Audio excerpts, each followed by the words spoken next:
Thank you very much. Shalom greetings to you all. I hope you enjoyed and are enjoying this incredible week of equinox, spring snow, Purim, and Easter. Yes, quite the week. And many seem to enjoy those change in season rituals I gave you. And I know a lot of you have begun to incorporate them into your own spiritual connections as we try to connect to the world in a new and different way these days. I also had a lot of questions about the equinox and the first of Nisan as the beginning of the year. And the 12 days, I said, were considered in the ancient and Kabbalistic periods to be the most important of the year. And of course, there were a lot of questions about how can this be the beginning of the year when Rosh Hashanah is celebrated at the autumn equinox as the head of the year and not this one in the spring? Well, that is a whole other story. But to put it simply, many years after the return from the second Babylonian exile, a decision was made to switch the celebration of the new year from the spring to the fall, to separate the people more from the life they led in exile, because the Babylonian New Year was also the first of Nisan. As to the 12 days, well, the ancients believed the world was created by what they called the lightning bolt of creation on the spring equinox. We simply call that lightning bolt the Big Bang. Now, in a normalized world, the equinox makes the perfect beginning. Life is starting, it's growing, we have perfect balance. But the lunar calendar changes that.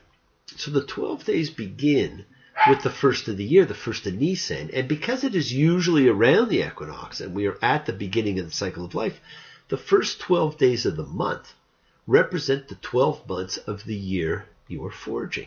You see, every year you begin the year with a blank slate, ready to impose your will on the blank canvas that sits in front of you. Each month represents an energy. So the belief was you should put into each of the 12 days what you want to accomplish in that month in the year. Aries is about beginnings and new growth, so you would initiate something. Gemini is about communication and siblings. Leo about living life to the fullest. Virgo was healing and helping. Sagittarius is learning, and so on for all the 12 months. Now, even though we had the equinox, you still have till the first of Nisan to think about your 12 days and how you want your year to be. And that'll be around the 8th or 9th of April. Now, having had the equinox, I hope you all had or have a great Purim, the lot casting day, a celebration of a failed genocide and something that has been called the Jewish Halloween. In honor of the holiday and to help you all fulfill the requirement to hear the story, I hope you had a chance to listen to our reading of the book of Esther, the whole Megillah. And of course, it is still available should you have missed it. It is a fantastic story, a story of love, of faith, of destiny. Please do take a few minutes and enjoy it. Well, it's more than a few minutes. It's about 32 minutes, but I think you'll enjoy it. And of course, this is the Easter weekend. And I said a few weeks ago we would talk a little about it. Part of the twin festivals of freedom. It is the story of resurrection and rebirth, and its twin Passover is a month away this year, and that's pretty strange. You see, Easter is fixed as the first Sunday after the first full moon of spring. Usually, of course, in Nisan. And so there's about a month spread there for when it can fall. But since it is fixed, it no longer is technically tied to the date of Passover. It just usually falls pretty close to it. In your Easter bonnet, with all the frills upon it, you'll be the grandest lady in the Easter parade. Oh, to see Fred Astaire and Judy Garland come dancing along. In fact, friends, Easter's an interesting name for the holiday of resurrection because it is never referred to that way in the scriptures. Its name comes from a pagan festival of spring celebrating the goddess Istra. And it was not until around the 8th century that the name was adopted. And some scholars actually believe its ancient origins of rebirth and resurrection are actually tied to the Sumerian myth of Dumuzi, who was also known as the shepherd, but that is another story. Anyhow, according to some scholars, this Easter story comes from the Sumerian legend of Dumuzi and his wife Inanna, also known as Tammuz and Ishtar. And of course, we just celebrated a holiday with Ishtar. And it is a name which would be more familiar. And it comes from an epic myth that the people would have been familiar with called the Descent of Inanna. And it's been found inscribed on cuneiform clay tablets dating back to pre-2100 before the Common Era. Now, it's an amazing story.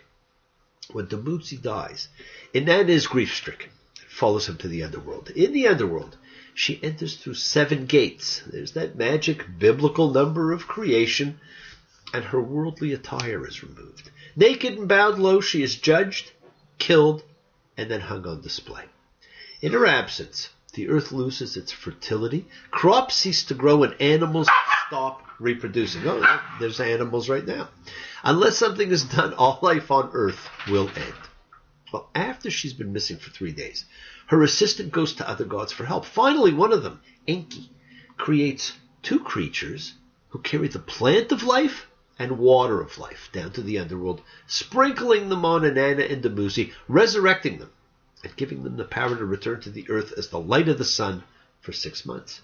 After the 6 months are up, Dumuzi returns to the underworld, remaining there for another 6 months, and Inanna pursues him, prompting the water god to rescue them both. Thus were the cycles of winter death and spring life. Now, it is a similar story to a later story about Persephone, which is actually one of the oldest Greek myths that we know. She was the queen of the underworld, a powerful feminine archetype whose cycle of descent to the underworld and subsequent ascension to earth signifies the progression of seasons. And both of those stories, which kind of sound like the same story actually, reminds me of the great song from Damn Yankee, 6 months out of every year. When we met in 1938, it was November. When I said that I would be his mate, it was December. I reasoned he would be the greatest husband that a girl had ever found. That's what I reasoned. Then April rolled around. 6 months out of every year, I might as well be made of stone. 6 months out of every year, when I'm with him, I'm alone. Now, the 2 myths were about the progression of seasons and the inexorable cycles of life.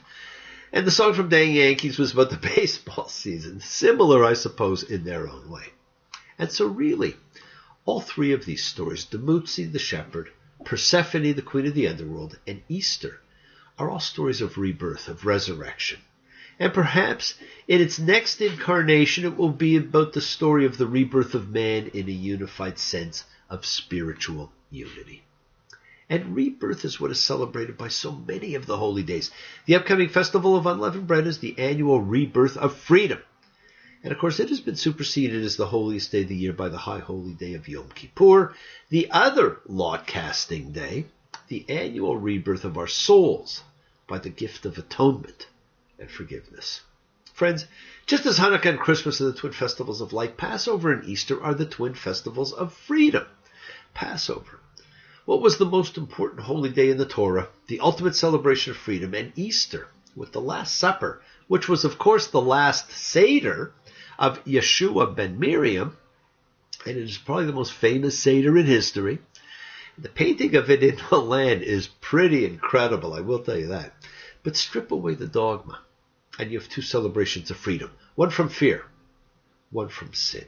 But we will speak of them later. This week we have Tzav, command, and it's really a continuation from last week. You see, last week we had a list of sacrifices that needed to be made in different circumstances. And it could be a little much. And it may make your head swim keeping them all separate. It's an easy place to start losing people. See, going to the priest was like us going to the doctor. The priest evaluated the situation and prescribed the treatment, because ancient man understood the tight connection between spirit, soul, and body. So, make 2 sin offerings and a guilt offering and call me in the morning. Well, there have been no sacrifices in this religion since Second Temple times. And so there have accordingly not been any sacrifices in Christianity or Islam either.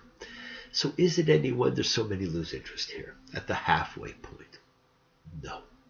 So what will such a large part of the Western religious world get from this book of rules? Mostly to do with sacrifices. Not much. If you stick to just trying to understand the individual sacrifice or ritual. And that is why, where possible, I will focus on other possible meanings or ideas to get from this part of the Bible. You have to begin to wonder, friends, who wrote this and why? Now, this week we get to go over the 5 types of sacrifice we were introduced to last week. Only this time, we also get to hear the instructions to the priest that goes along with them, as well as being told each sacrifice has a lesson to teach. It's a very interesting way to look at things, although those lessons are only hinted at. Leviticus repeatedly introduces a particular set of regulations with the phrase, "This is the teaching," or these are the lessons. And of course, the word for teaching is Torah. Teaching is, in fact, the primary meaning of Torah. And this translation preserves that sense throughout. Though in these contexts, procedure, ritual, regulation, and similar terms are all acceptable. This, my friends, is primarily a book of instruction. So it is about teaching. And one of its Hebrew names, Torah Kohanim, could aptly be translated as priestly instructions. And you'll continue to see a phrase, and that phrase is Holy of Holies. As elsewhere, this structure is a way of indicating a superlative in biblical idiom. The sense being supremely holy, sacrosanct. And accordingly, whenever you see that phrase, it is a Holy of Holies, you can almost feel it for whatever thing it's referring to. I got a feeling deep inside. Oh yeah. Oh yeah. What we have here is beautifully summed up in Leviticus 7:37. This is the lesson of the burnt offering, of the grain offering, and of the sin offering, and of the guilt offering, and of the ordination and of the peace offering sacrifice. This concludes 7 chapters of laws about sacrifices. Now, because it has been nearly 2 millennia since the temple sacrifices ended, what can substitute for sacrifice as something that can give people some of the things that sacrifice provided? Feeling of fulfillment, closeness to God, sacredness of life, perhaps a link to Israel's history, perhaps charity, perhaps all of those things. But we also have other acts of atonement, such as fasting and forgiving and asking forgiveness. All of this may be true, but people had prayer and charity and atonement in biblical times too. So these are not replacements for sacrifice. They existed beside sacrifice all along. So what do we have now that they did not have? How do we find meaning in these readings? Well, friends, perhaps the answer is study. What we have that no one in the biblical world before Ezra had is the Torah. What we have that no one at all in biblical times had is the full Tanakh. Our task is to study it, to shine our own new light on it, and to shine its light on us. This is our task individually, in groups, and as a community. But we are getting ahead of ourselves. The world is sacred, my friends, and so is everything in it. Express your gratitude. Light a candle, make a wish. Celebrate your life and the lives of those you love. Share your feelings with them. Live free, be free, and honor your freedom. Be well, be happy, and be blessed. Share and honor the light and all who live in the light and continue to shine. Continue to send everyone you know goodwill and love. Pray for peace and freedom for everyone, and end to terror and hatred. Remember, friends, we are a community. We learn together, we celebrate each other, we love each other. We share this right together, men and women equally. Let us send out love, not fear. Send out peace, harmony, good healing to all who need it. And please do. Learn to forgive, learn to love, open your hearts, honor the relationships of your life. Tell those you love that you love them. Take advantage of the time you have. And remember, the journey is yours to enjoy. We take the twists and turns and the patterns that weave through the fabric of our lives in an effort to grow, to learn, to be, to love. So please love. Share the light with all who live in the light and all who need the light. Remember, we've just had a holiday that tells us to overcome fear and take a chance on our destiny. And next we have the Twin Festivals of Freedom. So remember, love is all there is. It makes the world go round. Love and only love can't be denied. No matter what you think about it, you just won't be able to do without it. Take a tip from one who's tried. Bless you all. Have a fantastic week. A week of life and light, of peace and healing. And thanks. And send your goodwill to those who need it. Let us help Hannah to heal, Sherry to recover. She needs our prayers. They both do. And keep on dreaming, keep being, keep teaching, keep sharing, keep shining, keep spreading your holiness. And thank you all for joining me. And as we leave, I just want to leave you with a quick little part of a Purim song. Purim is a holiday for people, old and young. We're gonna play a game together. Now let's have some fun. Guess what I am? Guess what I am? Tell me if you can. I'll give you hints so you can guess which Purim thing I am. have three corners and my middle's filled with fruit or jam. Am a Purim cookie, yes, I am in Cheyenne. Have a fantastic week, friends. Shabbat shalom. Take care. Bye. Thank you.